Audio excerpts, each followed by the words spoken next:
Buenos días a todos. Les damos la bienvenida a Comprensión de los Tiempos Actuales. Hoy estaremos en la tercera clase de Cristología con el pastor Fernando Écija. Es una bendición, nos trae a la reflexión y es importante reflexionar y conocer más, cada día más, que nuestro Señor se ha revelado a nuestros corazones.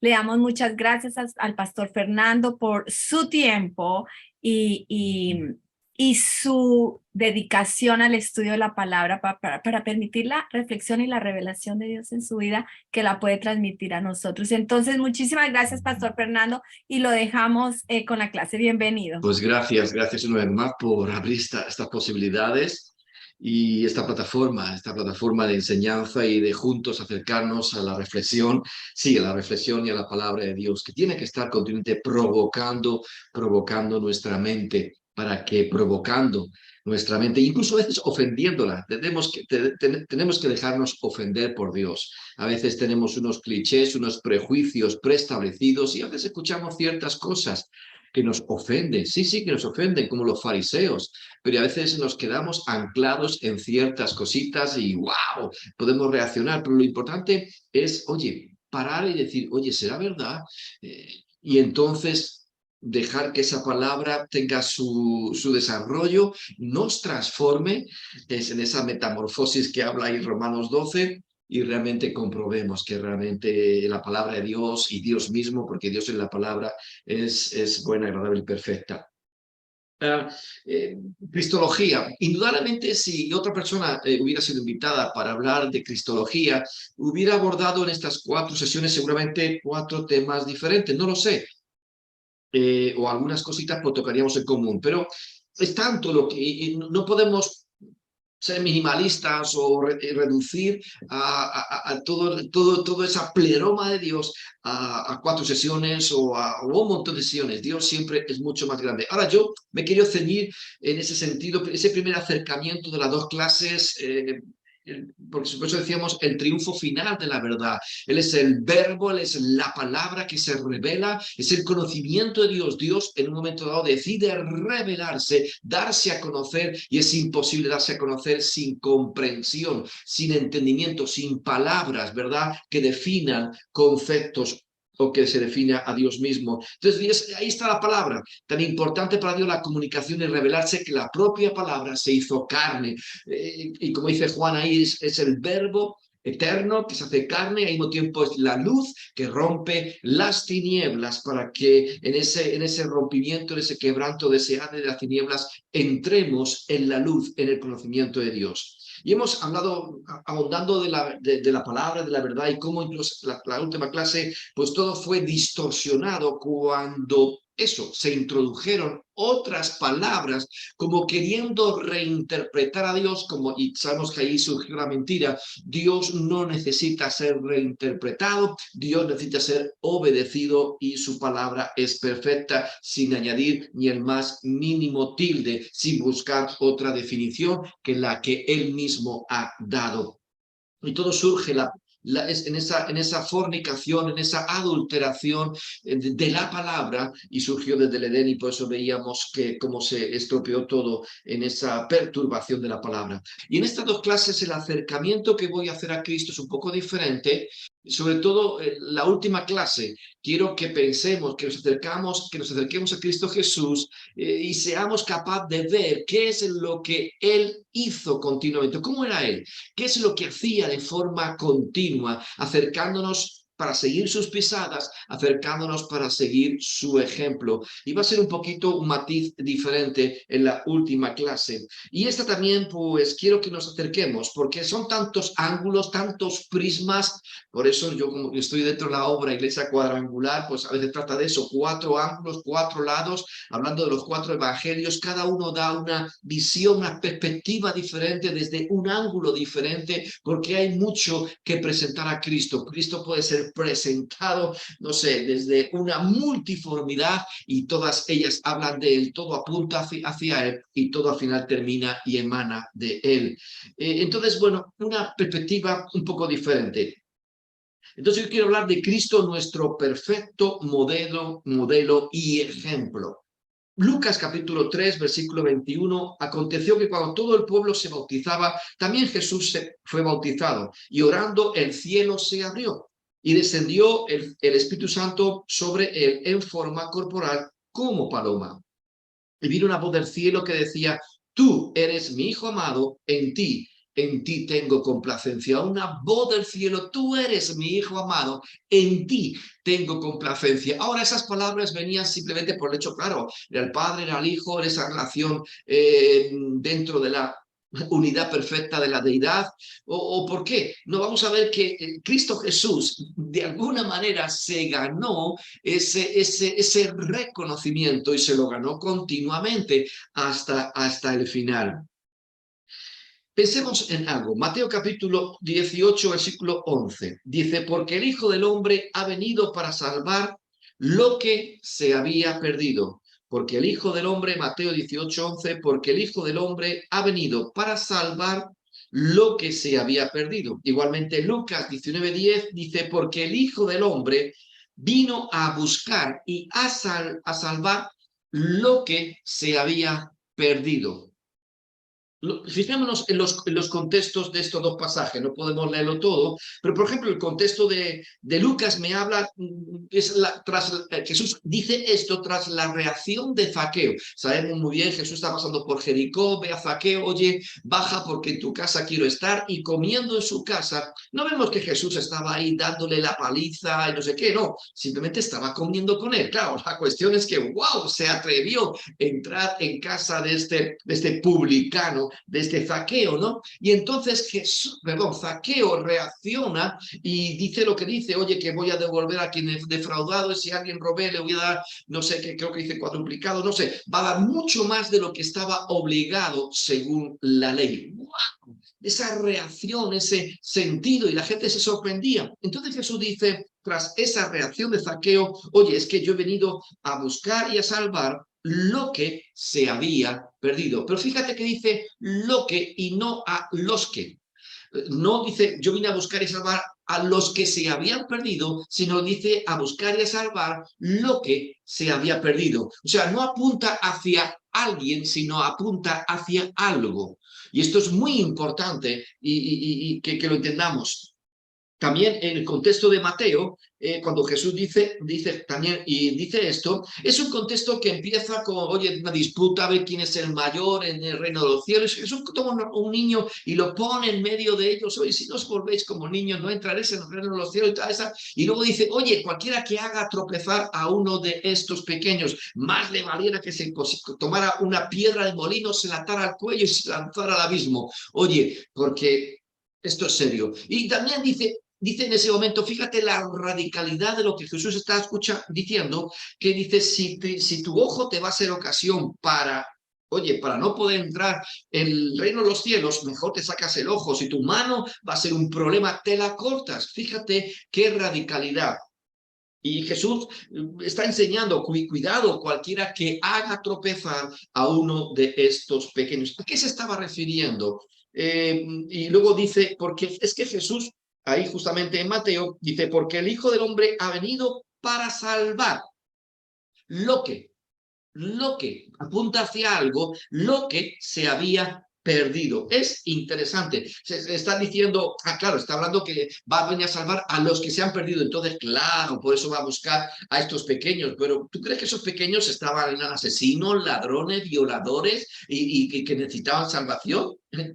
Pobrecillos, no estarían en ese plano. Entonces, pero Jesús es radical y está hablando de algo, que incluso ese algo dentro de ese alguien, en este caso esos pequeños, cuidado con cualquiera que haga tropezar a uno de estos pequeños. Y en esa radicalidad también abre la puerta diciendo, oye, si tu ojo te va a ser ocasión de caer, te lo sabes. Y te cortan la mano si tu mano es un problema para esto. Insisto, fijémonos en esto. Jesús dice lo que se había perdido y no dice a los que se habían perdido.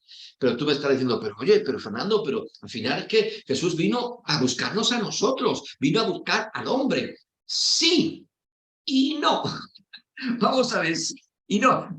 Entiéndeme algo. el hombre él viene a buscar al hombre, pero no como fin final, sino como medio de rescatar lo que se había perdido. O sea, te redimo a ti para redimir ese algo que estaba previsto en ti, el propósito de mi Padre en ti. Y uno debería preguntarse, ¿de qué vale redimir al hombre si no se redime el loque? ¿De qué vale redimir a estos si no se redime ese algo dentro de esos estos? No sé si me estoy haciendo entender, pero lo que está claro es que Jesús dice, es que yo vine a buscar y a salvar lo que se había perdido. Por ejemplo, en el caso de Zaqueo. Zaqueo, por supuesto, se da a entender que él ha sido rescatado, que él ha sido alcanzado, pero la manifestación de la justicia de Dios, ese fruto que al final daba gloria al Padre, es lo que Jesús está hablando. Claro, redimiendo a Zaqueo, lo que yo vengo a redimir es la capacidad dentro de de dar la gloria al Padre. Entonces yo vengo a redimir eso que justamente ha hecho Zaqueo, obrando en justicia y más allá de la ley, manifestando las obras de mi Padre. Aleluya. Y eso es lo importante, porque yo justamente he venido a buscar y a salvar eso, ese algo, lo que se había perdido. Pero claro, no se puede redimir sin redimir a los que. Pero ¿de qué vale redimir a los que si no se redime el lo que? Yo sé que es un galimatías, pero la cuestión sencilla, por un plan sencillo, ¿de qué?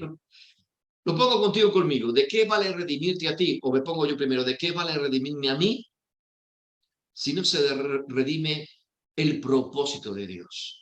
Y perdona, y que nadie se ofenda. Perdona, pero por supuesto, no, yo no eso porque yo no me veo, yo no eso porque no me llego, pero a veces tenemos demasiado, nos valoramos demasiado. Claro, Dios tuvo que venir a salvarme, es que yo soy muy importante, perdona, pero tú no eres el fin final. El fin final es redimir la posibilidad, el propósito que Dios había establecido que se obrara en tu vida, porque fuimos creados para la gloria de Dios, para manifestar la gloria de Dios. Zaqueo manifestó la gloria de Dios al hacer lo que hizo. ¿Sabes? Él podía haber sido salvado y después en intimidad decirle a Jesús, gracias, he descubierto la verdad y vale, tú has sido redimido, pero lo que Cristo vino a buscar es la manifestación de las obras de Dios en aquellos que han sido alcanzados. Entonces, importante esto. Para entenderlo como Jesús, como nuestro ejemplo, y pensando en el texto que hemos leído anteriormente, tú sabes muy bien que cuando el hombre peca, dice en Génesis capítulo 3, versículo 8, y oyeron, el hombre se esconde, el hombre y la mujer se esconde, y oyeron la voz de Jehová Dios que se paseaba en el huerto al aire del día, y el hombre y su mujer se escondieron de la presencia de Jehová Dios entre los árboles del huerto. Mas Jehová Dios llamó al hombre y le dijo, ¿dónde estás tú? ¿Dónde estás tú? Te pregunto una cosa, ¿Dios los estaba viendo o no los estaba viendo?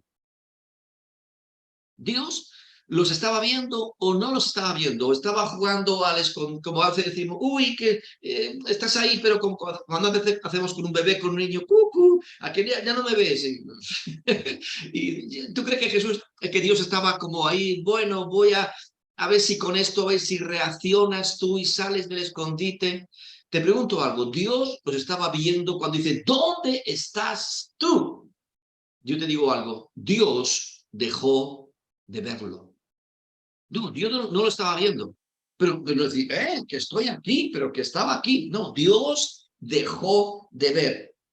Dios realmente dejó de ver su propósito original. Ese propósito original, ese lo que se había muerto. Estaba el hombre, o sea, una cáscara vacía de propósito. Y uno puede decir, Dios, que estoy aquí. Perdona, pero yo he dejado de ver lo que yo creé, lo que yo formé. Apenas era barro, pero yo puse aliento, yo puse destino, yo puse propósito, yo puse de mi espíritu y eso he dejado de verlo. No estoy viendo lo que yo formé, poniendo mi propia identidad, poniendo mi propia esencia en ese barro, en ese polvo. Aleluya. Veo el barro, veo el polvo, pero tú no eres más que una cáscara vacía de propósito, una cáscara vacía de sentido. Entonces, ¿dónde estás tú comiendo? ¿Dónde está el hombre que yo formé? ¿Dónde está aquel que estaba lleno de mi propósito, lleno de mi voluntad, que portador de mi gloria? Le dije, ve, crece, multiplícate, llena la tierra, aleluya, sé un portador de mi gloria y llena la tierra con mi gloria.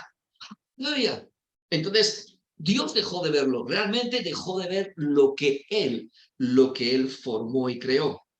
Entonces estábamos vacíos por dentro y por eso el hombre empieza a enfocarse demasiado hacia el exterior. Se intenta incluso cubrir el exterior con unas hojas de higuera. Y esto nos recuerda a este cubano que dijo, oye, el que tiene muy poquito por dentro necesita mucho por fuera, pero el que tiene mucho por dentro necesita muy poquito por fuera. Y esto nos habla de la sociedad de hoy en día, una sociedad que empuja hacia el hedonismo, hacia la imagen, pero estamos cada vez más y más y más vacíos de existencia, de propósito, y eso solo lo puede llenar Dios con su espíritu. Yo vine a buscar y a salvar lo que se había perdido, porque redimiendo a los que voy a redimir en ellos el algo, el propósito, la manifestación de mi Padre en ellos. Entonces Dios dejó de verlo y está diciendo, ¿dónde estás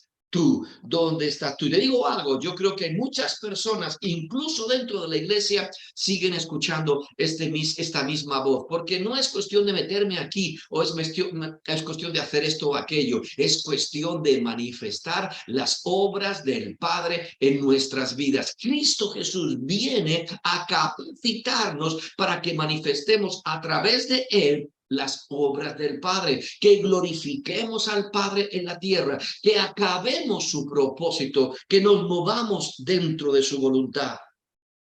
Entonces seguimos, el hombre sigue demasiado enfocado hacia afuera y hemos creado incluso dentro de la iglesia un evangelio que gravita a veces solamente en función de las necesidades exteriores de la gente. Creo que ya lo he dicho anteriormente, el evangelio no es de afuera hacia adentro, el evangelio es de adentro hacia afuera, de tu interior surgirán ríos de agua viva, pero hemos creado un evangelio que gravita demasiado alrededor de las necesidades exteriores de la gente. La gente busca su exterior y utiliza, porque la gente a veces no vive fe, consume fe, son consumistas de religión, consumistas de fe para simplemente traer a Dios para que gravite alrededor de sus circunstancias exteriores. Pero esto no es el propósito de Dios. O sea, perdona, pero yo no vine a buscar y a salvarte a ti simplemente por ti mismo o vivir en función de tus necesidades, sino que yo vine a buscar y a salvar esa capacidad de la voluntad, de la expresión del propósito de mi Padre en tu vida. Por eso cuando hemos leído en Lucas, dice, aconteció, Jesús está bautizando y se escucha una voz en el cielo, tú eres mi hijo amado, en ti tengo complacencia. ¿Por qué? Porque Jesús, por supuesto, que era hijo, pero también él se despojó de toda su gloria y vino como hombre para manifestar la voluntad del Padre. Por eso le decía a Felipe, por favor, todavía no te has enterado que el que me ha visto a mí ha visto al Padre. Yo me he negado tanto a mí mismo que únicamente vivo por hablar las palabras de mi Padre, por hacer las obras de mi Padre. Y mira, Mi Padre me las revela porque me ama y yo camino continuamente, únicamente en la voluntad de mi Padre. Por eso el Padre cuando está viendo al primer Adán, ¿verdad? Como dice la Biblia, ¿dónde estás tú? Y sigue diciendo esa voz, ¿dónde estás tú? Dios ve, pero Dios ve una cáscara vacía de sentido y de propósito. En lo que se había desvanecido, había muerto, ¿verdad? Porque el pecado produce muerte. El hombre seguía ahí físicamente, pero fuera, vacío de contenido eterno en Dios. Pero el Hijo, lo que el hombre no apreció, lo que el hombre no estimó. Fíjate, cuando en Juan dice, la gloria que me diste, hablando de cristología, la gloria que me diste, yo les he dado. La gloria que me diste, yo les he dado. Pensemos, como ya hemos dicho una vez, pensemos que pensar no duele. Ahora, ¿qué gloria recibió Jesús que no tuviera ya antes siendo Dios? Oye, si era uno con Dios, tenía todas las glorias, tenía todo, no es que estaba en una escala inferior, era de la misma esencia y sustancia, como dice Hebreos, junto con el Padre. Entonces era uno junto con el Padre. Lo mismo que estaba aquí, estaba aquí. Entonces, ¿qué gloria recibió Jesús que no tuviera ya antes? Pues la gloria de manifestar la voluntad del Padre. El hombre pisoteó, no estimó el manifestar, el ser portador y llenar la tierra portando la gloria de Dios, siendo portador de la esencia misma de Dios. El hombre lo pisoteó y pensó que por él era más que suficiente y no somos nada, nada sin Dios. Aleluya. Arena, polvo, nada de valor en nosotros mismos. Por eso insisto, cuidado, Cristo Jesús vino a redimirte a ti para redimir la voluntad del Padre en ti. Si no se redime la voluntad del Padre en ti, ¿de qué vale redimirte a ti? Vuelvo a repetir, ¿de qué vale redimirte a ti o a mí si no se redime la voluntad o la expresión de la voluntad del Padre en nuestras vidas? Esto es lo que se perdió y esto es lo que Cristo viene a recuperar. Y Cristo lo está manifestando. El postrer Adán está manifestando, Padre, vivo para tu voluntad, vivo para tu gloria. Para mí lo más importante, la expresión de tu voluntad y de tu propósito. Yo me he negado a mí mismo. Oye, yo no importo. Es tu expresión. Lo que tú digas, como tú lo digas, es tu voluntad, oh Padre. Y el Padre dice, tú eres mi Hijo amado. En ti tengo complacencia. Me complace. Me complace. Aleluya. Y yo no sé tú, pero yo quiero encontrar que mi vida complace al Padre, porque Él pueda ver que como mi ejemplo, que es Cristo, en ese esfuerzo que tenemos que hacer, siguiendo sus pisadas, Él pueda ver que nos esforzamos para vivir por y para la gloria del Padre, diciendo cada día, venga tu reino, glorifica tu nombre en medio de mi vida, santificado sea tu nombre en todo lo que hago, y así poder expresar su voluntad y propósito, y que el Padre pueda decirme, tú eres mi Hijo amado, en ti tengo complacencia. Jesús no vivía para sí, no vivió para manifestar su propia voluntad, sino la voluntad del Padre. Varios textos, como no dice nada puede ser el Hijo, sino lo que ve hacer al Padre, o el que me ha visto a mí, ha visto al Padre, ya lo hemos mencionado. Y como Juan dice en el capítulo 1, versículo 18, a Dios nadie le vio jamás, el unigénito Hijo que está en el seno del Padre, Él, el que ha venido a revelarle, a tomar aquello que fue pisoteado, no fue estimado, el hombre no lo estimó, el ser portador, él pensó que solamente él por él mismo, ¿vale? Pero yo redimo ser portador de la gloria de mi Padre en la tierra, y esto lo sigue haciendo a través de su iglesia. Insisto, Jesús declara, yo he venido a buscar y a salvar lo que se había perdido. Interesante esto. Por eso en Efesios, leo Efesios capítulo 3, versículo 8 al 11. Pablo dice, a mí, que soy menos que el más pequeño de todos los santos, me fue dada esta gracia de anunciar entre los gentiles este evangelio, el evangelio de las inescrutables riquezas de Cristo, y de aclarar a todos cuál sea la dispensación del misterio escondido, ese misterio escondido desde los siglos que creó todas las cosas del misterio escondido desde los siglos en Dios que creó, hablando de Dios, todas las cosas, para que la multiforme sabiduría de Dios sea ahora dada a conocer por medio de la iglesia a los principados y potestades en los lugares celestiales, conforme al propósito eterno que hizo en Cristo Jesús, Señor nuestro Señor. Entonces, ese propósito conforme al propósito eterno. Y fíjate algo interesante, dice, porque Él va a dar a conocer por medio de la iglesia a los principados y potestades. Dios, a través de su iglesia, cuerpo de Cristo, va a seguir manifestando su voluntad, su propósito. Él decidió darse a conocer, pero darse a conocer en la creación a través de ese elemento creado que era el hombre. La iglesia va a seguir dando a conocer incluso a principados y potestades. Y no solamente aquí está hablando de principados y potestades en el sentido, digamos, demoníaco, sino a todo principado y potestad. O sea, incluso el arcángel Miguel o cualquier potestad no se entera de los planes y propósitos de Dios hasta que Dios mismo no lo revela a través de Cristo Jesús y su cuerpo, a través de la iglesia en Cristo Jesús. ¡Wow! La iglesia está llamada a dar a conocer esos propósitos. Ese lo que, y es algo tan especial. Bueno, podemos preguntarnos entonces cuál era el propósito eterno de Dios. Dios decidió darse a conocer. ¿Cuál es el propósito eterno de Dios? Dios decidió revelarse.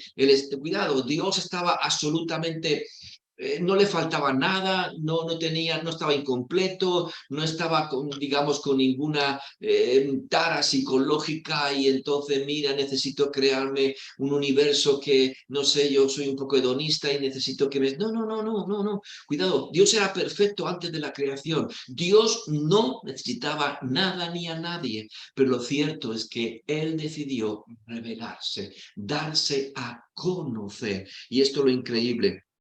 Dios decidió darse a conocer, revelarse. De ahí, por eso Cristo es la palabra, el verbo en acción, que rompe lo que decíamos en la primera clase, el vacío existencial y nos traslada a la luz de la existencia, a la luz del propósito y nos invita, como dice Pablo, a ser colaboradores de esta capacidad de dar a conocer a Dios por la eternidad. Ahora, volviendo al punto de Cristo Jesús, porque es nuestro perfecto ejemplo, nuestro perfecto modelo, lo que el primer Adán no estimó, Él lo recupera. Por eso dice, la gloria que me diste, yo no la tenía antes, pero me la has dado. La gloria de manifestarte, la gloria de representarte, la gloria de vivir para tu voluntad, oh Padre. Entonces, Cristo Jesús nos da un ejemplo. Él se hace hombre, toma, ¿verdad? Lo que nosotros no estimamos y lo redime, para que redimiendo eso podamos recuperar la capacidad de expresar la gloria de Dios a través de nuestras vidas. Quiero hablarte un poquito más acerca de Cristo Jesús, porque nos marca ejemplo. Tenemos que estudiar, al acercarnos a Cristo Jesús, al profundizar en nuestra cristología, y recuerda que hay tontos matices, es como un gran diamante con muchas aristas, con muchos detalles, con muchos matices, increíble por cada ángulo, ¿verdad? Y lo ves, y brillos diferentes, y matices diferentes, y algo insondable que es a veces incluso, como dice la palabra, inescrutable, que solamente se puede escrutar o entender cuando Dios decide revelarlo o cuando Dios decide correr el velo y darse a conocer. Pero adentrándonos un poquito más en Cristo Jesús, quisiera que estudiemos a este Cristo tan maravilloso. Para ello, primeramente quisiera leer en Efesios capítulo 4, versículo 11 al 16. Efesios capítulo 4, versículo 11 al 16. Espero que lo que hemos estado viendo antes haya sido claro. A veces que ese don de confusión no opere, pero sí que nos haga pensar, aleluya, y nos haga ponernos en una plataforma de lanzamiento hacia esa eternidad tan grande desde una comprensión de lo que somos en Él y del llamado maravilloso que Él ha puesto en nuestras vidas. Insisto, somos vasijas nada más, un cuenco vacío, una cáscara vacía hasta que Él nos llenó. Él nos tuvo por dignos de redimirnos, pero redimiendo el alguien, viene a redimir el algo para llenar nuestras vidas de su propósito. Y este es el fin final. El fin final no somos tú y yo.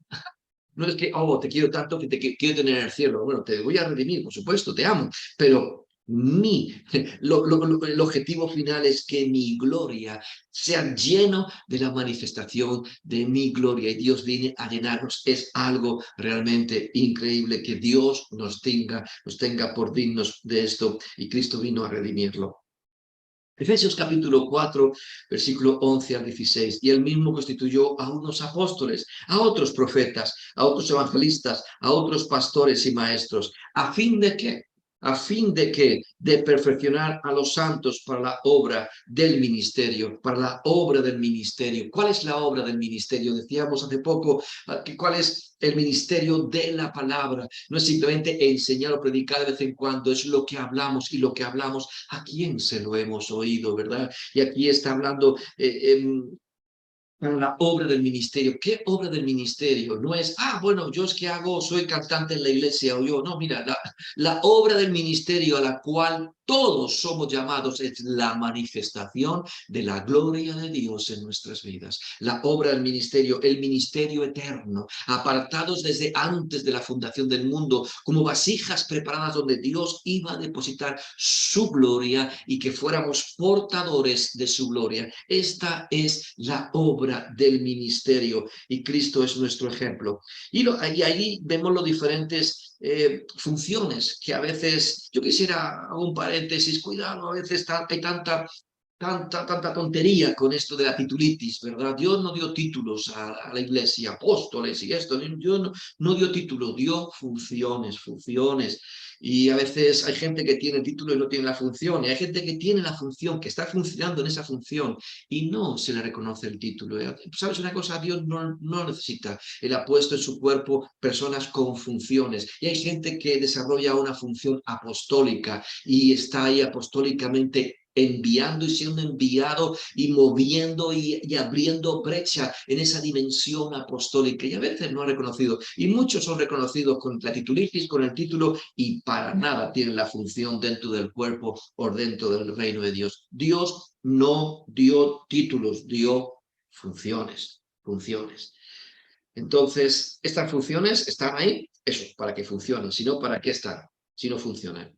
Entonces, la función de estos hombres, de estos dones, porque dio dones, entonces él da dones al cuerpo, y son estos 5 dones, y entonces a fin de perfeccionar a los santos para la obra del ministerio, para la edificación del cuerpo de Cristo.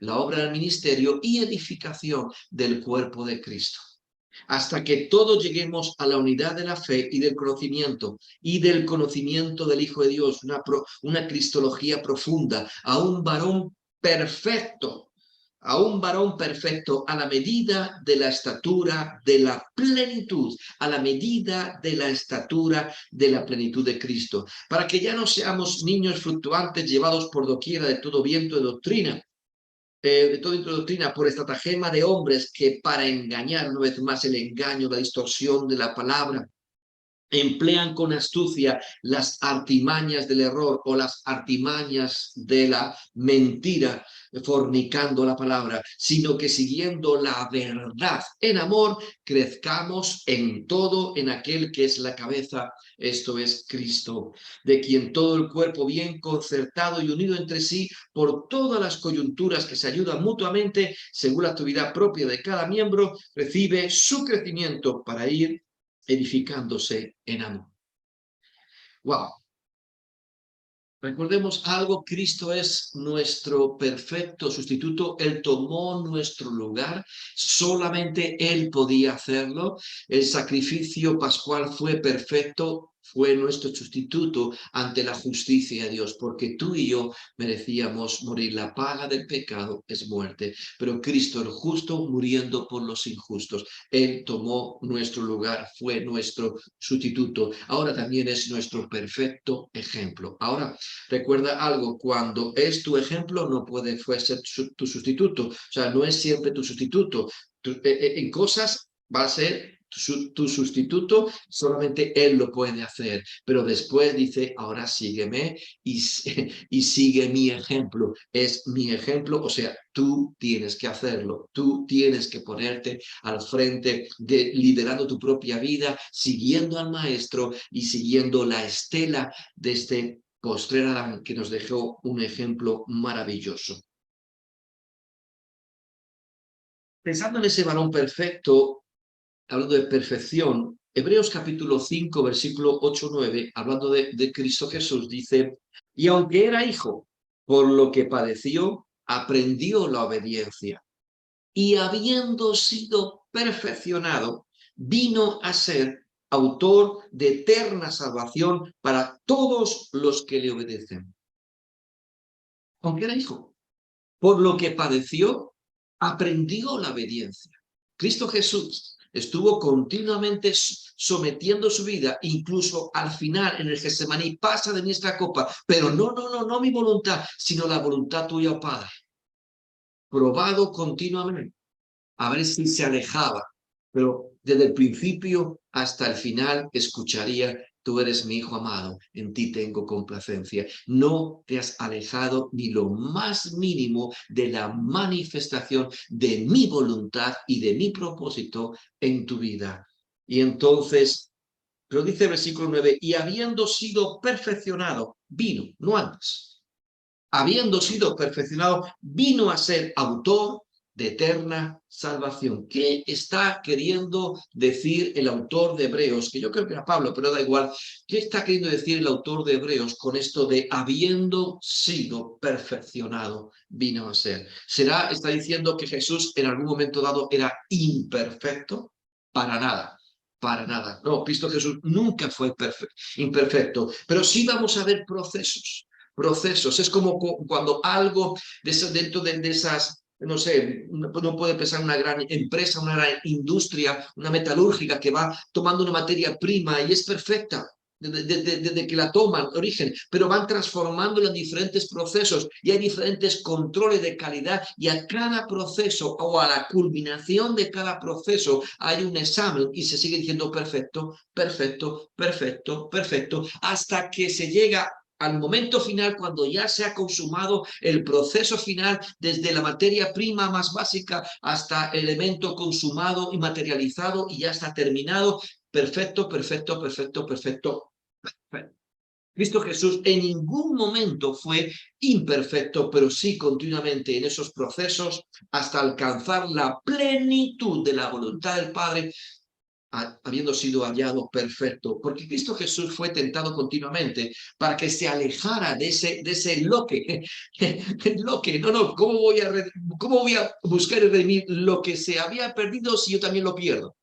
Si Jesús no vive por la voluntad del Padre, también su vida al final, oye, ¿qué esperanza hay? Pero él se mantuvo firme, ¿verdad?, en no perder o que no se malograra la voluntad del Padre en su vida. Y para ello, para pensar en este Cristo que hay un proceso de desarrollo, yo quisiera que viéramos algo. No sabemos mucho acerca de la vida de Cristo cuando queremos, en esa cristología antropológica, del desarrollo de Cristo como hombre, porque Cristo no apareció de golpe con 30 años, dice Lucas, que él comenzó el ministerio teniendo una edad de alrededor de 30 años. Dice Lucas. Entonces él no apareció como esa película de Hollywood, de pronto ¡buah!, hay una nube de vapor y unas luces, bla, bla, bla, y de pronto se va desvaneciendo la nube y aparece Jesús ahí agachado, ¿verdad? Y se levanta y ya tiene 30 años. Y ha venido para hacer la voluntad del Padre. No, vemos que nació. Y recordamos, ¿verdad?, como Cristo nació en Navidad. No es que nació, sabemos muy bien que no nació en esa fecha, pero ¿qué más? ¿Qué más da? Hay gente que se molesta porque, oh, pero es que no nació esta fecha, ¿qué más da? Lo que estamos celebrando es que Jesús nació y eso tengo que celebrar continuamente y es una realidad que Jesús nació. Aleluya. Pero Jesús nació y vino como hombre en ese humilde pesebre naciendo de mujer. Y esto es algo increíble. El verbo, ¿verdad? Se despoja de todo, viene, ¿verdad? En esa condición para recuperar lo que se había perdido y Él lo estuvo manifestando, llevando, portando hasta el final, aleluya, consumando, como dijo la cruz del Calvario, consumado es, aleluya. No se ha perdido, no se ha estropeado en el camino lo que me fue designado por mi Padre Celestial. Ahora, no tenemos mucha información de Cristo en su desarrollo antes de los 30 años, pero sí tenemos alguna. Yo quiero que nos fijemos porque en los matices o detalles que nos da Lucas, que es el único autor, el único evangelista, que nos da algunos detalles de este Jesús antes de los 30 años. Y si leemos en Lucas capítulo 2, si leyéramos del 39 en adelante, después de haber cumplido con todo lo prescrito en la ley del Señor, volvieron a Galilea, a su ciudad de Nazaret. Y el niño, dice el versículo 40, el niño crecía y se fortalecía y se llenaba de sabiduría y la gracia de Dios era sobre él. Después hay un versículo siguiente, pero ha pasado un tiempo, dice, iban sus padres todos los años a Jerusalén en la fiesta de la Pascua. Y cuando tuvo 12 años subieron a Jerusalén conforme a la costumbre de la fiesta. Al regresar ellos, acabada la fiesta, se quedó el niño Jesús en Jerusalén sin que lo supieran José y María, y José y su madre. Y pensando que estaba entre la compañía, anduvieron camino de un día y le buscaban entre los parientes y los conocidos. Pero como no le hallaron, volvieron a Jerusalén. Se había perdido un día, otro día para volver. Bueno, fíjate, aquí aconteció que 3 días después le hallaron en el templo, sentado en medio de los doctores de la ley, oyéndoles y preguntándoles.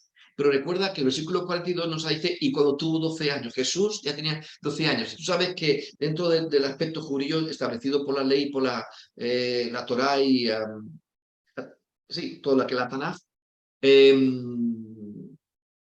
un niño solo podía estar, digamos, un niño con 12 años, que no recuerdo bien cómo se dice el término en hebreo, y lo tengo más o menos aquí, pero no quiero decirlo mal, está bajo la ley. Ya un niño tenía todo el derecho de estar en la sinagoga o en el templo y discutir, porque algo que le gustaba mucho a los judíos era discutir, y se hacía discutir, debatir, estar hablando, trillando los diferentes profetas, los diferentes escritos, ¿verdad? Y Jesús tenía ya todo el derecho, no podía ser rechazado, tú eres un niño, no, ya con 12 años estaba bajo la ley y tenía el derecho de estar ahí en el templo y ser igualmente escuchado.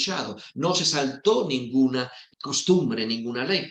Y dice, y todos los que le oían se maravillaban de su inteligencia y de sus respuestas. Cuando le vieron se sorprendieron y le dijo su madre, hijo, ¿por qué nos has hecho así? Y aquí tu padre y yo te hemos buscado con angustia. Entonces él les dijo, ¿por qué me buscabais? ¿No sabéis que en los negocios de mi padre me es necesario estar? Mas ellos no entendieron las palabras que les habló. Y descendió con ellos y volvió a Nazaret y estaba sujeto a ellos. Y su madre guardaba todas estas cosas en su corazón. Y Jesús crecía en sabiduría y en estatura y en gracia con Dios y los hombres. Pero quiero que nos fijemos en los detalles, porque aquí estudiando este pasaje, oye, es increíble que Lucas sí nos da algunos detalles interesantes en cuanto al desarrollo de Cristo Jesús como hombre y desde el principio portador de esa gloria de Dios, habiendo sido perfeccionado diferentes etapas y procesos hasta que se consume y que en todas ellas declarado perfecto. Por eso el Padre podía decir en cualquier momento, tú eres mi hijo amado, en ti tengo complacencia, me complace tu vida. Ahora, dice el versículo 40, crecía y se fortalecía. Los versículos, a partir del versículo 40 nos da a entender que era antes de los 12 años. Luego, después del versículo 41, cuando ya está dándonos la historia de lo que ocurrió en Jerusalén, cuando bajaron al templo, Jesús tenía 12 años. Pero los versículos previos es antes de los 12 años. Algunos piensan que se sitúa entre los 8 y los 11. Recordemos que Jesús había huido a Egipto, luego regresaron a Nazaret, todo esto, ¿no? Esto que digamos que estas palabras se pueden situar entre los 8 y los 11 años.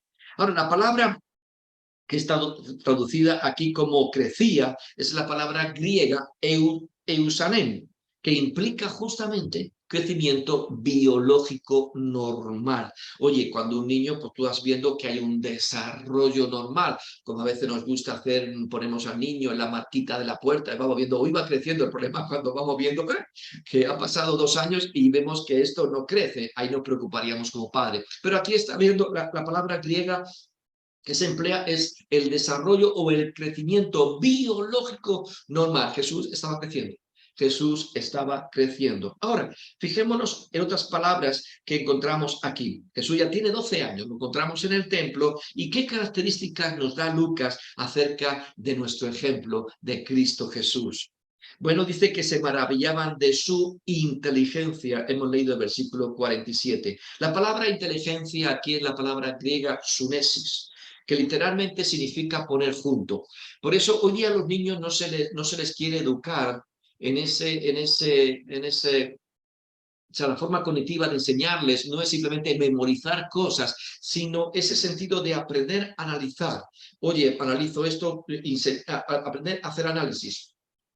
Por eso le da una figurita redonda y un hueco redondo. Ah, pues la figura redonda tiene que entrar en el hueco redondo. O pero algunos son dos cabezones que cogen la figura redonda y la quieren meter a golpes en el hueco cuadrado. No, oye, es como sentido de educación. Sunesis habla ese sentido de cuando tú eres capaz de analizar algo y verlo en un sentido que va más allá de la literalidad de las palabras, sino de como un sentido espacial. Es como decir, wow, esto, si yo lo conecto con esto y luego añado este otro elemento, wow, puedo llegar a esta conclusión. De ahí, por ejemplo, nuestra capacidad, que se suele hablar de análisis, nuestra capacidad de análisis y luego también nuestra capacidad de síntesis, aquello que analizo y puede tener mi análisis puede tener muchos aspectos y detalles, pero luego como sintetizo esas ideas. Eso es algo que yo enseño mucho en homilética, porque a veces para predicar la palabra de Dios es muy importante estudiar la palabra de Dios, pero tengo que desarrollar ese sentido de análisis y sobre todo para sintetizarlo en un mensaje, mi capacidad de síntesis.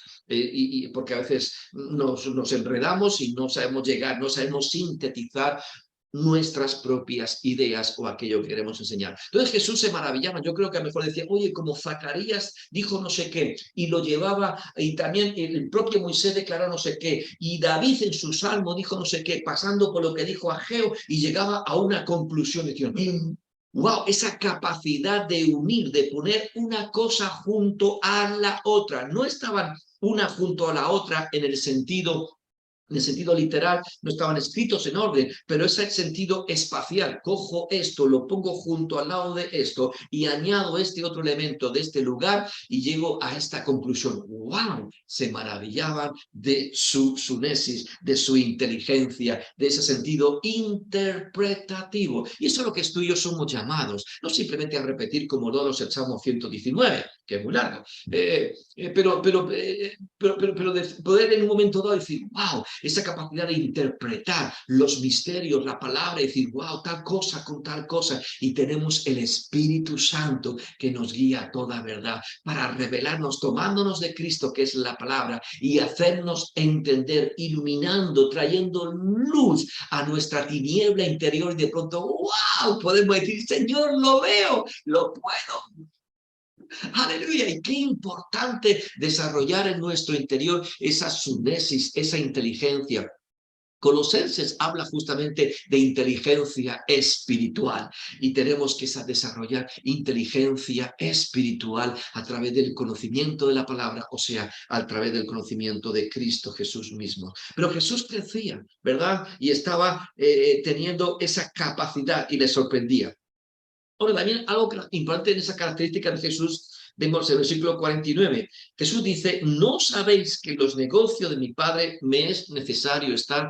Qué interesante, ya con 12 años, ahora, ¿cuándo surgió esto? No sabemos, pero con 12 años está diciendo muy claramente, oye, yo he venido para los negocios de mi Padre, yo he venido para esto, el lo que.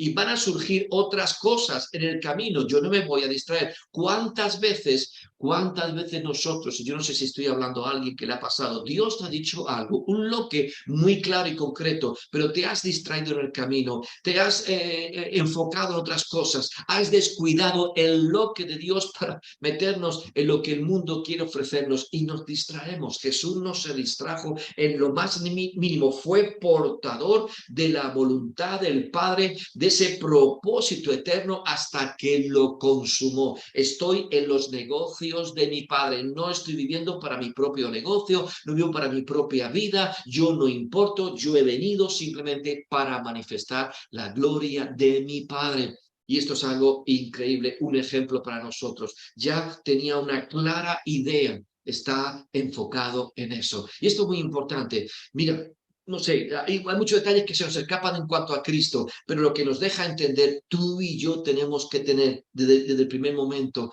que hemos rendido nuestra vida a Cristo, vivimos por y para Cristo. Yo no vengo a Cristo para que Cristo esté gravitando continuamente alrededor de mis necesidades, de mi mundo exterior, aleluya. No, yo me he rendido porque realmente lo más maravilloso es que he sido llamado a ser portador de la gloria de Dios. Bueno, Jesús tenía una clara percepción y una convicción tan increíble que le llega a decir, pues, a José y a María, oye, yo tengo que estar en el negocio de mi padre. ¡Wow! ¡Qué increíble! Pero fíjate el versículo 51, que es algo muy interesante, porque a veces ocurre cuando alguien tiene una percepción, no, mi enfoque es esto, surge la rebeldía. Es como cuando a veces, tristemente, en las iglesias ocurre, alguien pensó, mira, mi enfoque es esto, y ya surge la rebeldía con el liderazgo existente, con el pastor, lo que sea. Y a veces nos rebelamos. Ocurre en la juventud o en la adolescencia. No necesito, yo soy más listo que mi padre, y yo me voy a comer el mundo, esto no se enteran de nada, yo sí que valgo, esto es un fracasado, yo ahora me voy a lanzar la vida, yo sí que me voy a comer el mundo. Y luego no nos comemos ni un colín, decimos así, que es un pancito así pequeño. No nos comemos nada. Entonces, pero fíjate, aunque tenía una clara convicción de esa voluntad del Padre, dice el versículo 51 que descendió con ellos y estaba sujeto a ellos.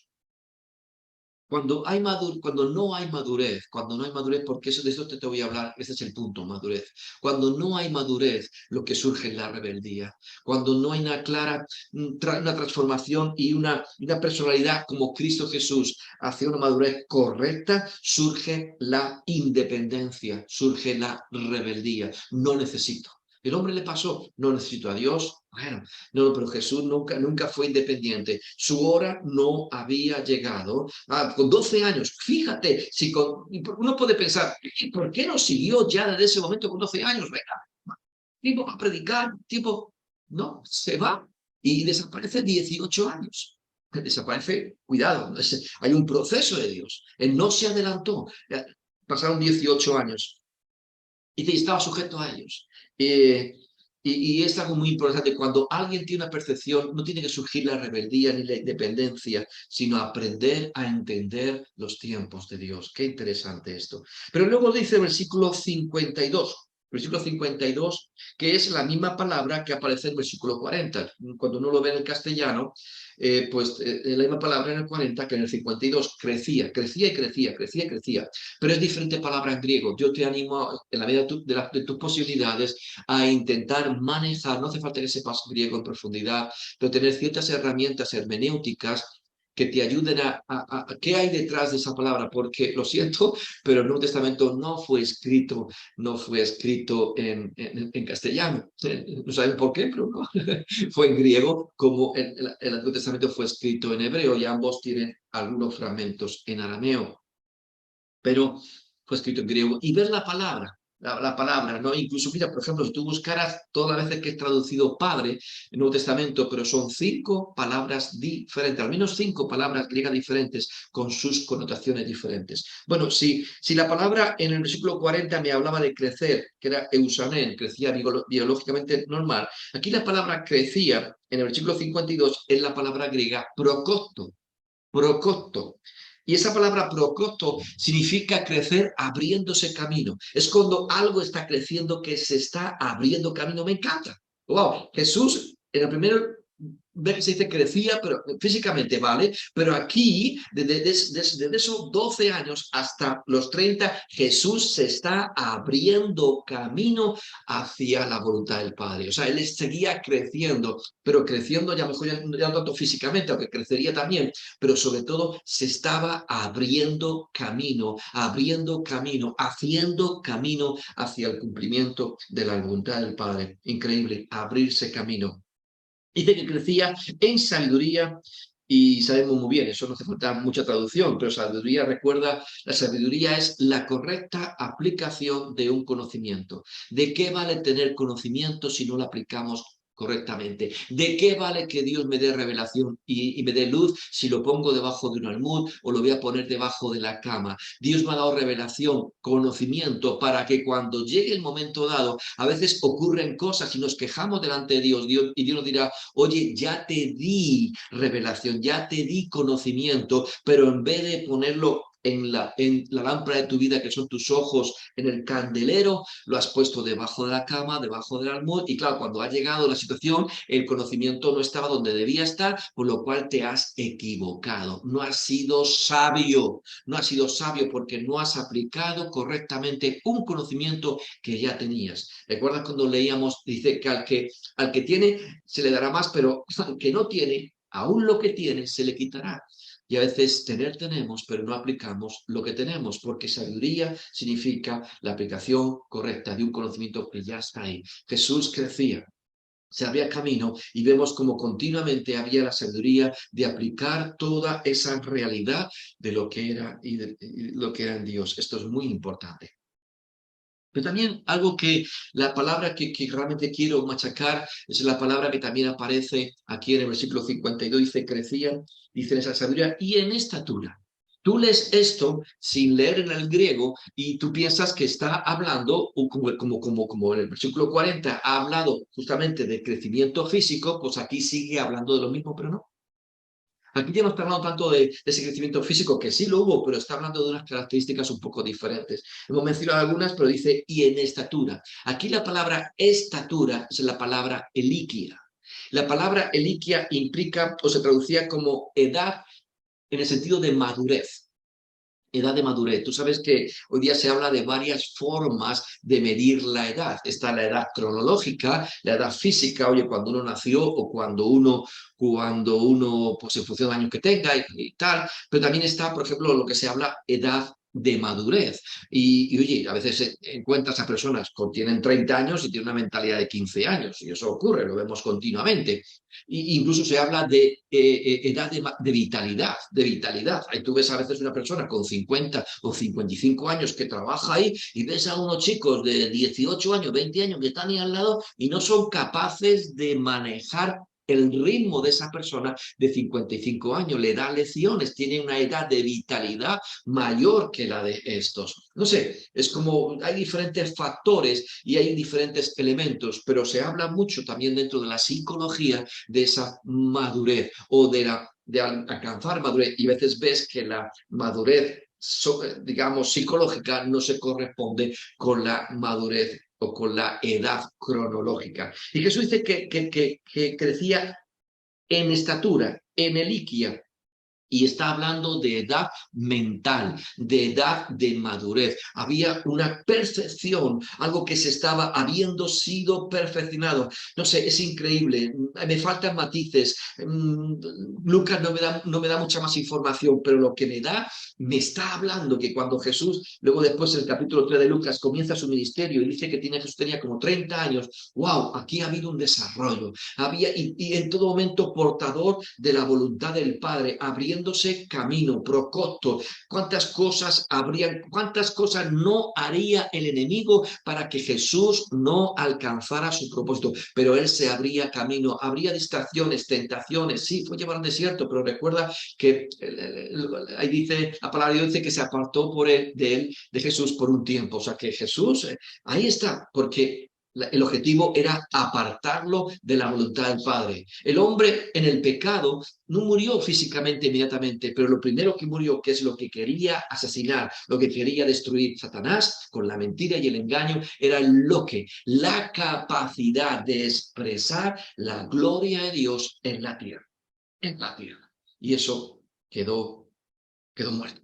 Hasta que Jesús viene a redimirlo con su propio ejemplo y con su entrega, y entonces nos santifica a nosotros para volver a consagrarnos para ser portadores de la gloria de Dios. Eliquia. Ahora bien, la palabra eliquia, antes hemos leído Efesios capítulo 4,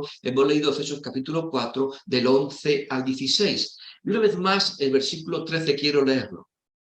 Dice, hasta que todos lleguemos a la unidad de la fe. Efesios 4:13, hasta que todos lleguemos a la unidad de la fe y del conocimiento del Hijo de Dios. Ese conocimiento, ¿verdad? Que está al alcance y que tenemos que anhelarlo, que no podemos pensar, yo ya sé, no, hay mucho más para adentrarnos en esta maravillosa cristología, adentrándonos en el conocimiento de Cristo, como dice, ya hemos dicho una vez, como dice Pablo, a fin de conocerle. Hasta que todos lleguemos a la unidad de la fe y del conocimiento del Hijo de Dios. Dice, a un varón perfecto a la medida de la estatura de la plenitud de Cristo. ¿Qué palabra piensas que es utilizada aquí en el griego para estatura? Eliquia. Eliquia. A la medida de la plenitud de la edad mental, a la medida de la edad de madurez, de la plenitud de Cristo. Por eso muchas veces Dios trata con nuestras vidas, hay procesos de Dios, hay una plenitud de la voluntad de Dios que quiere ser expresada, pero hay un trato, hay un proceso. Y no es que, vale, hemos nacido, ¿verdad? Vale, no hay imperfección, pero tiene que consumarse los procesos. Yo siempre digo que Dios es un Dios de procesos, no de sucesos. Aunque tenemos sucesos, hay situaciones especiales con Dios. ¡Wow!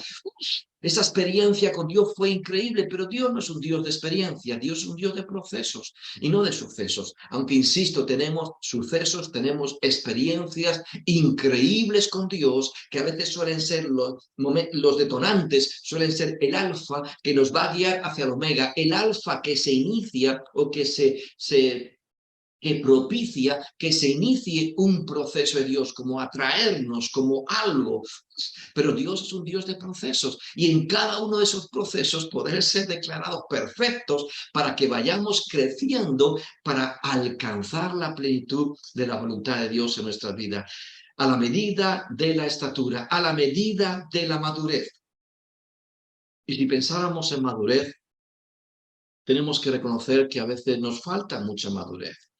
Y una vez alguien se me enfadó en la iglesia porque no lo entendió bien, pero yo dije que la iglesia no puede ser una guardería, no puede ser continuamente un lugar donde estemos, cuidado, claro que sí, hay niños que crecen, y no hablo físicamente, a veces niños naciendo en el Señor y creciendo, pero la gente no puede ser eternamente infantil.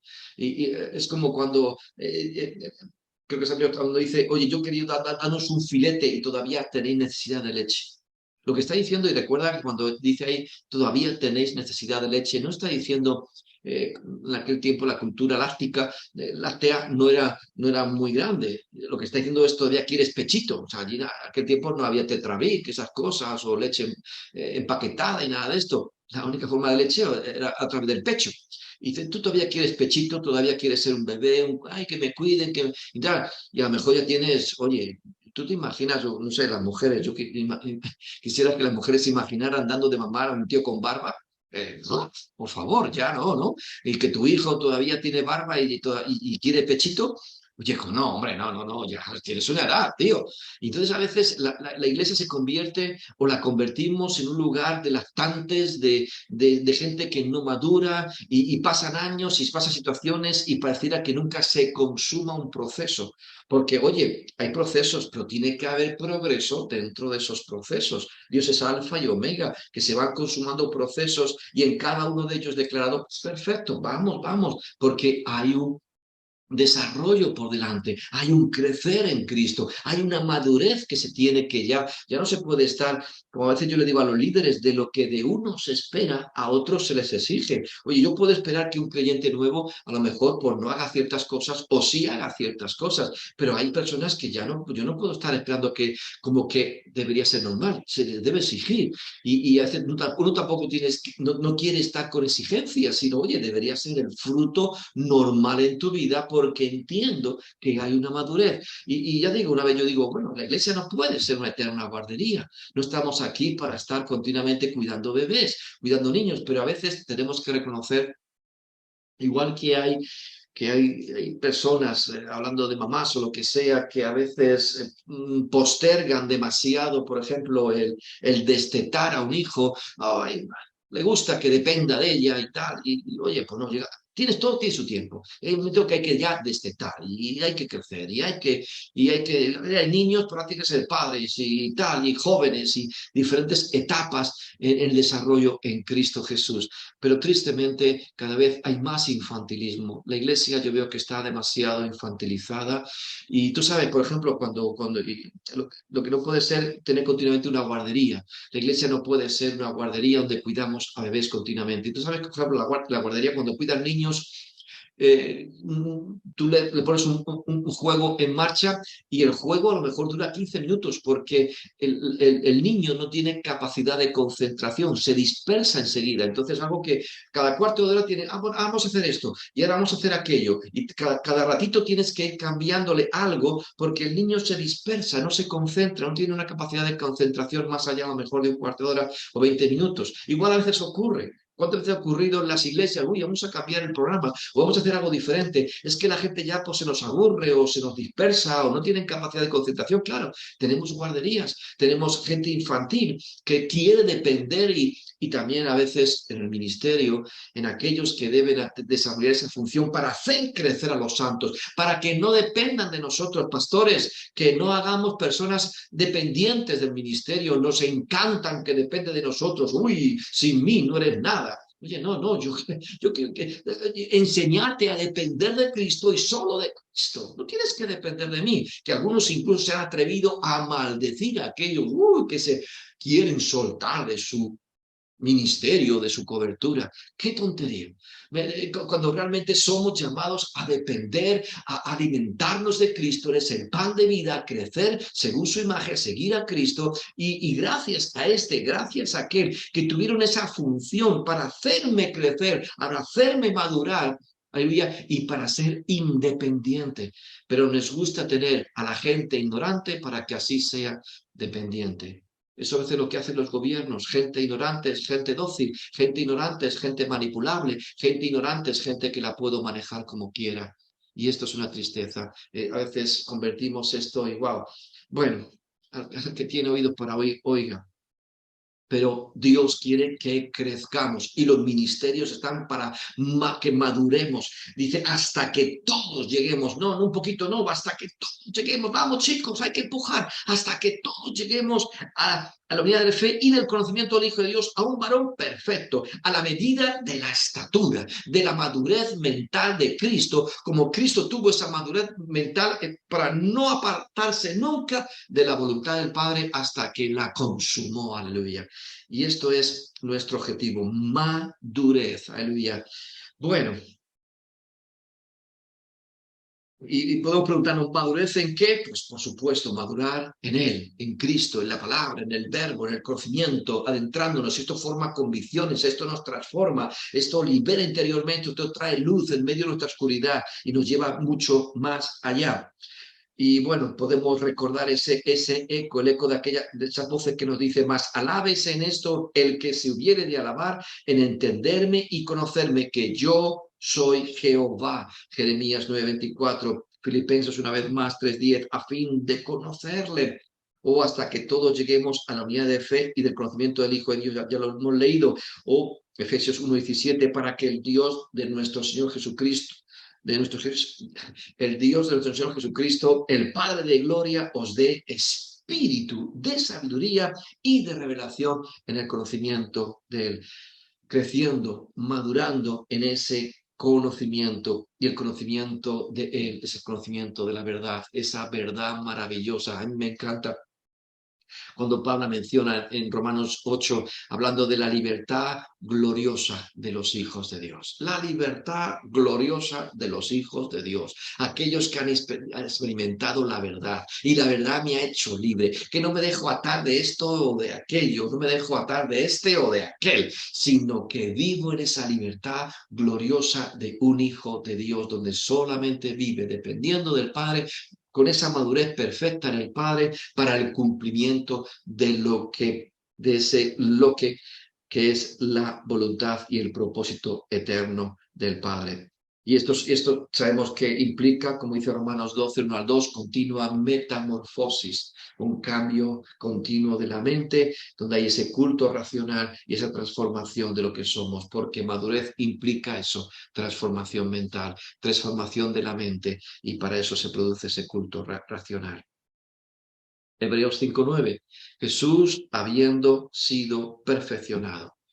Jesús habiendo sido perfeccionado en todo momento, perfecto. Cada detalle. Entonces, hasta que Cristo Jesús comienza su ministerio. No sé por qué Jesús comenzó con 30 años y no comenzó con 24, que estaba lleno de energía y de vitalidad. No lo sé. Que estudiando a veces sobre esto, sí hay un detalle interesante que una vez leí. Por ejemplo, dentro del contexto judío, igual que con 12 años uno ya llegaba a esa plenitud de edad donde ya uno podía estar bajo la ley directa y ya podía estar directamente estudiando, discutiendo y entrando en esa lectura, estudio y discusión de la palabra, igual había un concepto talmúdico que digamos, nadie podía ser reconocido como maestro con menos de 30 años. ¿Por qué?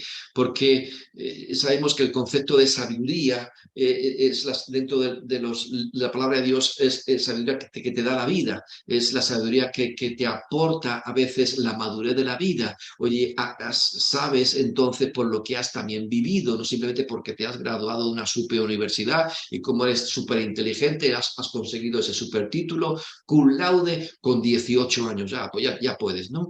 No, en el tiempo de Jesús nadie podía ser reconocido como raboni, maestro, si no tenía al menos 30 años. Es interesante, es un detalle. Tal vez Jesús incluso guardó hasta el mínimo detalle para que no hubiera ningún tipo de rechazo. Imagínate con 22 años si alguien le dijera, pero tú eres un imberbe, tú no has experimentado, tú que has vivido de la vida. O sea, tú no, cuando tengas un poquito más de pelos en la barba, vienes y me hablas a mí, ¿no? Entonces había un desdén, entonces se podía desdeñar, se podía a veces no apreciar o incluso menospreciar a alguien que quisiera enseñar. Nunca se le podía conocer con el término de rabino o de raboni, porque era como algún concepto talmúdico. Entonces igual, y también, no sé, tal vez incluso en esa edad perfecta, como Dios cumpliendo con todos los detalles, para que no hubiera nada ni nadie que pudiera rechazar en un momento dado cuando él ejercía